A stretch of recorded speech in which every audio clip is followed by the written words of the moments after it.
मोनसे पइन्टआ बेनो दा मार्केटनि सायाव जाखिनि मानसिफ्रा गोनो गोथो जाबाय थादों गोनो गोथो दा बयनिसिमबो आंनि अननाय आरो सिबिनायखौ फिन जासिहरग्रोनानै दिनै आङो दंफैयो काजलगाव पलासबारि होननाय मोनसे गामियाव काजलगाव बाजारनि एसे सोनाब साहा फैनानै दा बेवहाय आङो मानि थाखाय फैदों रायजो राजा नोंथांमोना नुलांनो मोनगोन जोबोद मोजां मोनसे सासे सारा जोंखौ गावनि केरेलानि कम्पानि कक'आ फुलिखौ आपडेट होनो थाखाय बिसिम गाव लेंहरदों दा नैबे कक'आ फुलिनि भिडिअखौ रायजो राजा नोंथांमोना नायलाङोब्ला जोबोद मोजां मोनगोन एबा बिथाङा मा फोरमायगोन रायजो राजा नोंथांमोना खोनासंनानै ला दा नै बेनो जाहैबाय ओरै फैयो काजलगाव बाजारनिफ्राय ओरैजाय फैबाय बेनिफ्राय नैबेयाव टार्निं मोनफैगोन बे टार्निंनि नैबे न'आनो अब्ला आं हाबनाय जासिगोन लोगोफोर औ बे काजलगाव चिरां डिस्ट्रिक्ट काजलगावनि बे पलासबारि गामियाव सेन्ट मेरि इंलिश मिडियाम स्कुल खाथियावनो बे कक'आनि मोनसे नार्सारि खुंख्रा कासारिनि हेफाजाबाव आङो 2021 बै समनिफ्रायनो नार्सारि बानायदोंमोन खिन्थु मोनसे समाव बिराद लस जादोंमोन नार्सारिया माने बै समाव मानसिफ्रा मिथिया कक'आया मा आरो आंबो बेबायदि एडभार्टाइज खालामाखैमोन थ' जायखिजाया बेनि उनाव लस जानायनि उनावबाबो बे खुंख्रा नार्जारिनि जे स्टेप जेखिनि खामानि मावबाय थानाय जों लोगोखामोन थ' बे हिसाबैनो दिनै आरोबाव आङो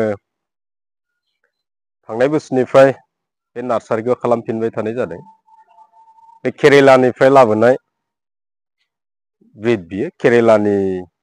फिथाइ लाबोनानै बेखौ बानायनाय जायो दा सारनाव आङो बेखौनो मिथिनानै बाथ्रा गैया लागोन मार्केटखौ फिथाइ नङाबा बेगर जायखिजाया बेखौ जोंनो लाखिनायनि पलिसिखौ जों दा खालामबाय थादों हयथ' फिथाइखौ डाइरेक्ट बायनाय जागोन नङाबा बे फिथाइनि जे बेगर बेखौ ड्राइ हिसाबै जों बेखौ लाखिनाय जागोन दा गोबां मानसिया बे कक'आखौ गायनानै बबे जायगायाव फानगोन बबे जायगायावहाय सालान जागोन बेनि अरिजिनेल फेक्ट'रिया बबेयाव होननानै कमेन्टफ्राव सोंहरदों दा सारा बेखौ एसे फोरमायनो हागोन नामा राइट कुइसन बियो गायनायनि उनावथ' मार्केटिंखौ नांखागोन बे खुब इम्पर्टेन्ट पार्ट दा मानसिफ्रा पार केजि फिथाइयाव 150-200 फानदों खिन्थु अरिजिनेल दामा बेनि 150-200 बिदि नङा पार किल' बियो 50निफ्राय 100नि गेजेराव थागोन फिथाइयाव दा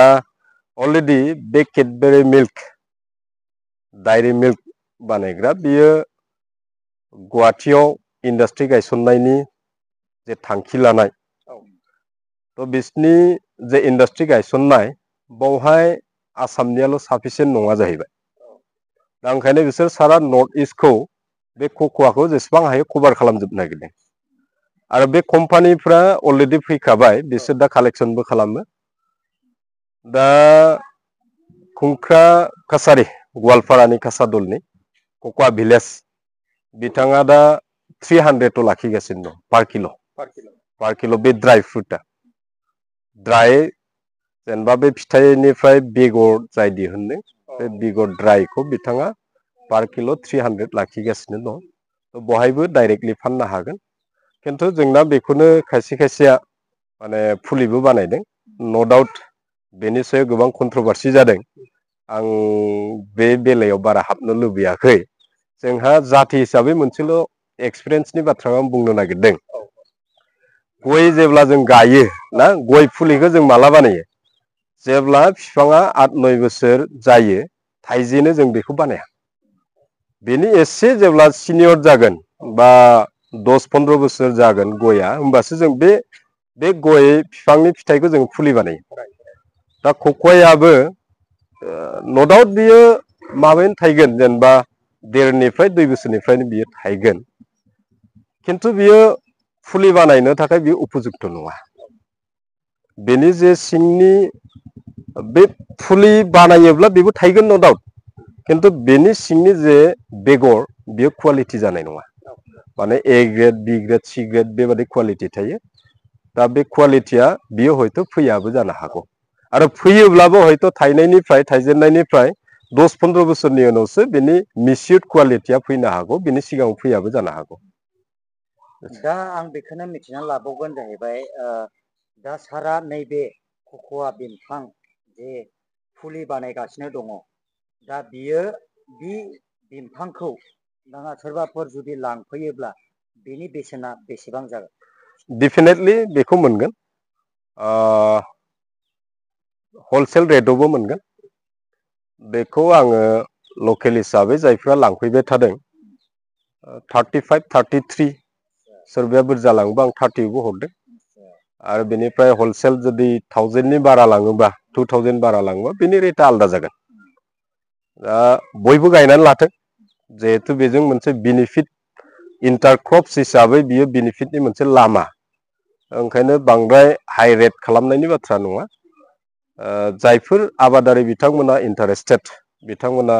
कक'वा फुलिखौ जेनुइन कक'वा फुलिखौ बिथांमोना गायनो हागोन बेनो दा बेखौहाय बेसेबां बैसोनिफ्राय गायजेननायनिफ्राय लानानै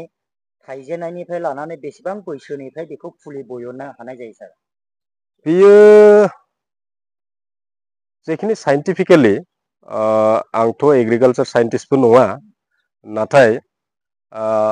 माइनि खेथिया जेनेबा आलादा बेखौ इयारलि जेब्ला खालामगोन बेनिया इयारलि माइज्लिया जों लाखिनो हागोन नङा होमबा नाथाय बेनिया जाखिनि साइन्टिस्टफोरनि रावै बिथांमोननि एनालाइसिस बा जेखिनि बिथांमोननि मा होनो बेखौ साइन्टिस्टफोरनि रावै मथेब्ला मिनिमाम 10 इयार्स जानांगौ मिनिमाम 10 इयार्सनि गोजौआवब्ला बेनिफ्राय फुलि बानाय जागोन जेबो दिखांनो हागोन अब्लानो बांद्राय हाइ रेट बेबादि नङा बेयो जोंनि गोबां सुबुंबाय अब्ला हामबायसै सार थेंक इउ